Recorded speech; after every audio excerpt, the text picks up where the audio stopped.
જય સ્વામિનારાયણ વિદ્યાર્થી મિત્રો, આપણો ટોપિક છે શું દ્રવ્ય પોતાની અવસ્થાને બદલી શકે છે.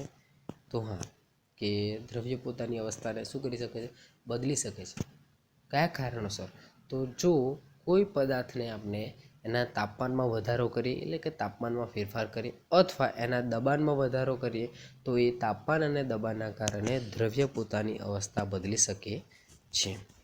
અહીંયા આપણે ઉદાહરણ આપ્યું છે કે એક પાણી છે જે દ્રવ્યની ત્રણ અવસ્થાઓ ધરાવે છે. તો અહીંયા ઘન અવસ્થામાં બરફ બધાએ જોયું જ હશે. તો બરફ શું હશે? ઘન સ્વરૂપે હોય છે, પાણી જ છે. પ્રવાહી શું છે? પાણી સ્વરૂપે, એટલે કે H2O જે બધાએ જોયું છે. અને વાયુ, તો જ્યારે પાણીને આપણે ગરમ કરીએ છીએ ત્યારે એમાંથી જે વરાળ નીકળે છે, વરાળ નીકળે છે, એને શું કહીએ છીએ? આપણે વાયુ અવસ્થા કહીએ છીએ, એટલે બાષ્પ અવસ્થા કહીએ છીએ. જે પાણીમાંથી બાષ્પ નીકળે તો એને વાયુ સ્વરૂપે આપણે દર્શાવી શકીએ. એટલે જે દ્રવ્યની ત્રણ અવસ્થાઓ છે એમાં શું થાય? ઘન, પ્રવાહી અને વાયુ. તો ત્રણ અવસ્થાઓ એકબીજાની અંદર શું થઈ શકે છે? રૂપાંતરિત થઈ શકે છે. એટલે ઘન અવસ્થા પ્રવાહી અવસ્થાની અંદર, પ્રવાહી અવસ્થા વાયુ અવસ્થાની અંદર, વાયુ અવસ્થા પ્રવાહી અવસ્થાની અંદર, અને પ્રવાહી અવસ્થા ઘન અવસ્થાની અંદર પણ રૂપાંતરિત થઈ શકે છે. એટલે કે દ્રવ્ય પોતાની અવસ્થાઓ શું કરી શકે છે? બદલી શકે છે. ગલન. તો દ્રવ્યની ઘન અવસ્થામાંથી પ્રવાહી અવસ્થામાં રૂપાંતરની પ્રક્રિયાને શું કહેવાય છે? ગલન કહે છે. એટલે જે દ્રવ્ય, જે પદાર્થ હોય એ ઘન પદાર્થ હોય અને એનું પ્રવાહીમાં રૂપાંતર થાય, તો એ જે પ્રક્રિયા છે એને શું કહેવાય છે? ગલન કહે છે. હવે ગલન બિંદુ, તો ગલન બિંદુ કોના માટે વપરાય છે? તો જે ઘન પદાર્થ હોય એને માટે શું વપરાય છે? ગલન બિંદુ વપરાય છે. તો જે તાપમાને ઘન પદાર્થ પીગળીને પ્રવાહી સ્વરૂપમાં રૂપાંતરિત થાય છે, તે તાપમાને તે ઘન પદાર્થનું શું કહેવાય છે? ગલન બિંદુ કહે છે. તો અહીંયા આપણે જોઈએ કે જો બરફ હોય તો બરફ ક્યારે બને છે? જ્યારે એને આપણે 0°C કરતાં ઓછું તાપમાન હોય ત્યારે. પણ જેવું આપણે એને ફ્રીજમાં મૂક્યું હોય અને ફ્રીજમાંથી જેવું બહાર કાઢીએ, તો એ જેવું વાતાવરણમાં આવે છે તેવું એ ઓગળવાની શું કરે છે? શરૂઆત કરે છે. શું કરે છે? શરૂઆત. તો 0°C એ બરફનું શું કહેવાશે? ગલન બિંદુ કહેવાશે. શું કહેવાશે? ગલન બિંદુ. કે જે -°C ટેમ્પરેચર હોય એના કરતાં આપણે જો 0 લાવીએ એટલે એ બરફ શું કરે છે? ઓગળવાની શરૂઆત કરે છે. તો બરફનું ગલન બિંદુ શું કહેવાશે? 0°C.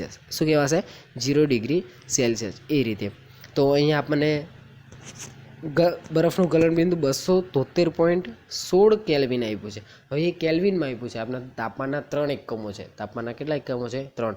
સેલ્સિયસ, કેલ્વિન અને ફેરનહીટ. એમાં એસઆઈ એકમ કયો છે? આપનો કેલ્વિન છે. અને સેલ્સિયસ અને ફેરનહીટ એ પણ તાપમાનના જ એકમો છે. અને આ 3 એકમોને એકબીજાની અંદર આપણે કન્વર્ટ કરી શકીએ છીએ. આપણે જો અહીંયા કેલ્વિન આપ્યું છે, તો સેલ્સિયસ, આપનું બરફનું ગલન બિંદુ સેલ્સિયસમાં કેટલું છે? 0°C. હવે કેલ્વિનમાં શોધવું હોય તો જે સેલ્સિયસમાં તાપમાન હોય એને આપણે 273 એની અંદર જો ઉમેરી દઈએ તો એ કેલ્વિનમાં રૂપાંતર થઈ જાય છે. ઓકે, જે આગળ આપણે જોઈએ છે. કોઈપણ ઘન પદાર્થનું ગલન બિંદુ તેમાં રહેલા કણો વચ્ચેના આકર્ષણ બળની પ્રબળતા દર્શાવે છે. એટલે કે જે હવે અવસ્થા બદલવું હોય તો ઘન પદાર્થ છે, તો ઘન પદાર્થ વચ્ચેના ઘટક કણો વચ્ચેની આકર્ષણ બળ કેવું છે? ખૂબ જ પ્રબળ છે. તો એને આપણે જો છૂટા પાડવું હોય તો એ જે આકર્ષણ બળની પ્રબળતા છે એના પર આધાર રાખે છે ક્યારે એ આકર્ષણ બળ તૂટે છે. આકર્ષણ બળ જો એ ઘટક કણો વચ્ચે જે આકર્ષણ બળ છે એ તૂટે તો જ એ બીજી અવસ્થામાં રૂપાંતર થઈ શકે છે, નહીં તો નહીં થાય. હવે જો જ્યારે બરફનું ગલન બિંદુ કેટલું છે? 0°C છે. તો કેલ્વિન બરાબર શું થશે? કે જે સેલ્સિયસ હોય એમાં 273 જો આપણે એડ કરી દઈએ, ઉમેરી દઈએ, તો એ કેલ્વિનમાં ફેરવાઈ જાય છે. તો અહીંયા જો આપણે 273 વત્તા સેલ્સિયસ, તો સેલ્સિયસ બરફનું ગલન બિંદુ કેટલું છે? 0°C. તો 273 વત્તા 0 કરીએ તો આપણો જવાબ શું આવે? 273. એટલે આપણે આગળ જોઈ ગયા કે કેલ્વિનનું ગલન બિંદુ કેટલું છે? બરફનું ગલન બિંદુ કેટલું છે કેલ્વિનમાં? 273. પછી તાપમાનનો આંતરરાષ્ટ્રીય એસઆઈ એકમ કયો છે? કેલ્વિન છે. યાદ રાખજો, MCQમાં 1 માર્કનો પ્રશ્ન પૂછાઈ શકે છે. હવે 0°C બરાબર શું થશે? 273.16 કેલ્વિન થાય છે. અને સરળતા ખાતર આપણે 0°C બરાબર 273 કેલ્વિન પણ લઈએ છીએ. જે પોઈન્ટ છે 0.16 એનો કોઈ ફરક પડતો નથી. જ્યારે ફેરનહીટમાં ફેરવવું હોય તો 9/3 5 ગુણ્યા સી એટલે સી એટલે સેલ્સિયસ વત્તા 32. જો આપણે કોઈ સેલ્સિયસ એકમ હોય અને એને જો આપણે શામાં ફેરવવું હોય, ફેરનહીટમાં ફેરવવું હોય, તો એનું સૂત્ર પણ આપણે આપી દીધેલું છે.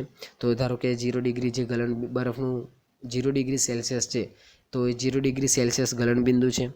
273 કેલ્વિન છે. તો ફેરનહીટમાં કેટલું છે? તો અહીંયા જો આપણે 9/5 ગુણ્યા સી બરાબર કેટલા છે આપણા 0 ડિગ્રી સેલ્સિયસ. તો 0 મૂકીએ 0 થઈ જાય, તો રહેશું 32. તો ફેરનહીટમાં બરફનું ગલનબિંદુ કેટલું હશે? 32 ફેરનહીટ હશે. કેટલું હશે? 32 ફેરનહીટ. એ રીતે આપણે ત્રણે એકમોમાં મૂલ્ય મેળવી શકીએ છીએ. હવે જો અહીંયા આપ્યું છે તાપમાનનું માપ કેલ્વિનમાંથી અંશ સેલ્સિયસમાં ફેરવવા માટે આપેલ તાપમાનમાંથી 273 બાદ કરવામાં આવે છે અને અંશ સેલ્સિયસમાંથી કેલ્વિનમાં ફેરવવા માટે આપેલ તાપમાનમાં 273 શું કરવામાં આવે છે? ઉમેરવામાં આવે છે. એટલે જો કેલ્વિનમાંથી સેલ્સિયસમાં ફેરવવું હોય તો જે કેલ્વિન હોય એમાંથી 273 શું કરી નાખવાના? બાદ કરી નાખવાના. તો આપણને કેલ્વિન સેલ્સિયસ મળશે. અને જો સેલ્સિયસમાંથી કેલ્વિનમાં ફેરવવું હોય તો જે સેલ્સિયસ હોય એની અંદર આપણે 273 શું કરવાના છે? ઉમેરી દેવાના છે. તો આપણને કેલ્વિનમાં તાપમાન મળશે. અહીંયા ઉદાહરણ આપ્યું છે. ઉદાહરણ તરીકે 32 ડિગ્રી સેલ્સિયસ તાપમાનને કેલ્વિનમાં ફેરવો. તો અહીંયા સી બરાબર કેટલા થશે આપણા? 32 છે. તો કે બરાબર 273, કે એટલે કેલ્વિન, કેલ્વિન બરાબર 273 વત્તા સેલ્સિયસ. તો આપણે સરવાળો કરીએ તો કેલ્વિન બરાબર શું મળે છે? 305 ડિગ્રી કેલ્વિન મળે છે.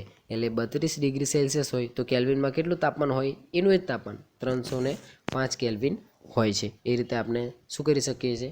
તાપમાનના એકમો ન્યૂઝપેપરની અંદર દરરોજ તાપમાન આવે જ છે કે લઘુત્તમ તાપમાન અને મહત્તમ તાપમાન. લઘુત્તમ એટલે ઓછામાં ઓછું તાપમાન અને મહત્તમ એટલે વધારેમાં વધારે તાપમાન.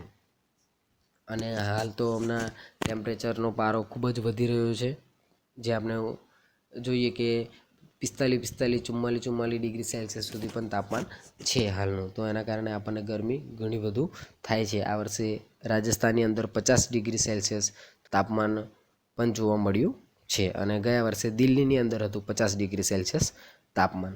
હવે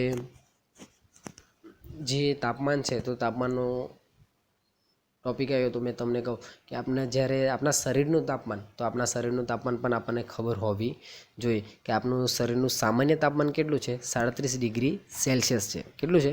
37 ડિગ્રી સેલ્સિયસ. અને જો 37 ડિગ્રી સેલ્સિયસ કરતાં આપણું તાપમાન જો વધી જાય તો આપણને બીમાર પડી જાય છે, એટલે આપણને તાવ આવ્યો એવું કહીએ છીએ. ઓકે. અને જ્યારે 37 ડિગ્રી સેલ્સિયસ કરતાં તાપમાન ઘટી જાય તો આપણને ઠંડી પણ લાગે છે, ઠંડક અનુભવાય છે ને, એટલા માટે. એટલે કે આપણા શરીરનું તાપમાન મેન્ટેન કેટલું હોવું જોઈએ? નોર્મલ કેટલું હોવું જોઈએ? 37 ડિગ્રી સેલ્સિયસ હોવું જોઈએ. જો એમાં વધારો થાય તો આપણા તાપમાનમાં શું થાય છે? એટલે આપણને બીમાર પડી જાય છે, આપણને તાવ આવે એવું આપણે કહી શકીએ. બીજું કેલ્વિનમાં હોય, ફેરનહીટમાં હશે તો ફેરનહીટમાં કેટલું હશે? 98 ફેરનહીટ સામાન્ય તાપમાન આપણા શરીરનું. કેટલું? 98 ફેરનહીટ. તમે કેલ્ક્યુલેશન કરીને જોશો કે જે સેલ્સિયસ આપ્યું છે એને ફેરનહીટમાં કન્વર્ટ કરશો તો તમને 98 પોઈન્ટ સમથિંગ આન્સર મળશે. પણ આપણે એપ્રોક્સિમેટલી 98 ફેરનહીટ લઈએ. એટલે ફેરનહીટમાં મનુષ્યનું સામાન્ય તાપમાન કેટલું છે? 98 ફેરનહીટ. સેલ્સિયસમાં કેટલું છે? 37 ડિગ્રી સેલ્સિયસ છે.